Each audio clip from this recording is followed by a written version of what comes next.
Hey everybody, with the midterm coming up, I wanted to provide just a brief little overview.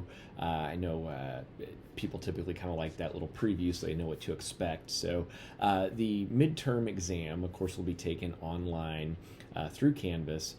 It will come from the content from chapters 1, 2, 3, 4, 5, and 6, which I've posted the lectures for all of those. And I often get asked the question, how should I best prepare for the exam? Of course, everybody's different, and by now you probably have some form of idea of kind of your learning style. But what typically works best for students is to first use the PowerPoints, go through the PowerPoints either on your own. I've got the raw PowerPoint file out there, and then of course also the lecture file that has my audio narration and some of my opinions on it. So I would recommend going through each chapter through the PowerPoint and then read the text. The text is going to go deeper. In the audio lectures, I call out some specific things and say the text goes into more detail, that sort of thing.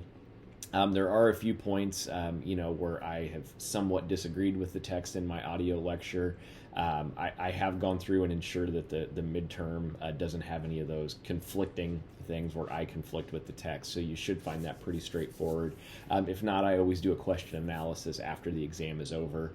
Canvas does a real good job, and me kind of being a data guy, I go through and do that analysis just to be sure there wasn't a poorly written question or an error on my part, and I'll always adjust if necessary.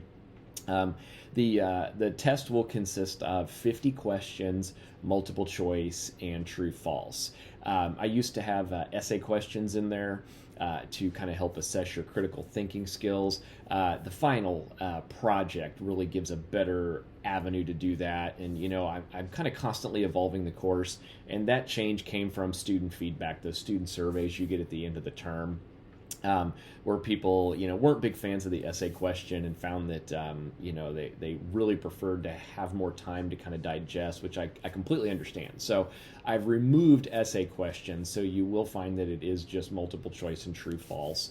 The questions come pretty evenly dispersed across all 6 chapters, so if you kind of do the calculus on that, you can expect roughly 8 to 9 questions from each chapter on the exam. So you are welcome to use any supporting materials when you take that exam. So you're welcome to use the PowerPoint, the textbook, the audio lecture files. It is time capped at 2 hours, so you will not likely be able to look up every single answer. So again, what I would suggest is go through everything, take some notes, have things well annotated, and just kind of get yourself situated before you launch into that exam. When you launch into it, once you open that exam, the clock is ticking, so you can't go back in, you can't pause, anything like that.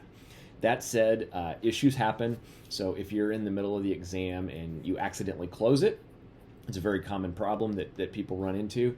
Just go right back in. It'll let you right back in. That clock keeps ticking in the background, so you don't need to call me or anything like that. Just go right back in, you're good. If that doesn't work, if the exam crashes, if you have some other type of issue, you need to do a couple things right away. Number one, notify the help desk. They are 24/7 staffed. They can oftentimes reset or get you back in. If they can't and they say, sorry, I can't help you, is what you need to do is request that they log a help desk ticket for you and ask for that number, and then they will give that help desk ticket number to me.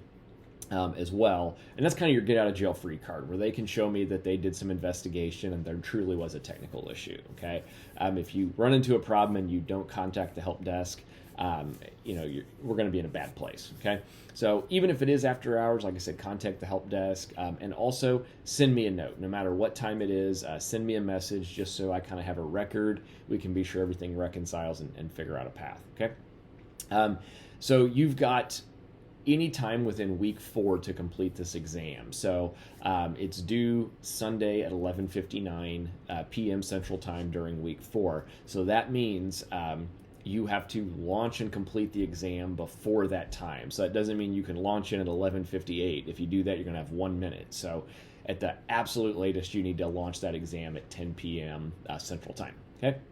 Also, the answers will be hidden until after the due date has passed, since you can take this any point in time during week 4. If you take it early, in day 1, day 2, that's perfectly fine. It will give you a score, but it's not going to let you see the correct answers. I'll release those after the due date passes, just to kind of help protect the exam. So there's no trickery. It's pretty straightforward. I wish you all the best of luck, and as you're preparing for that exam, don't hesitate to reach out if you have any questions for me.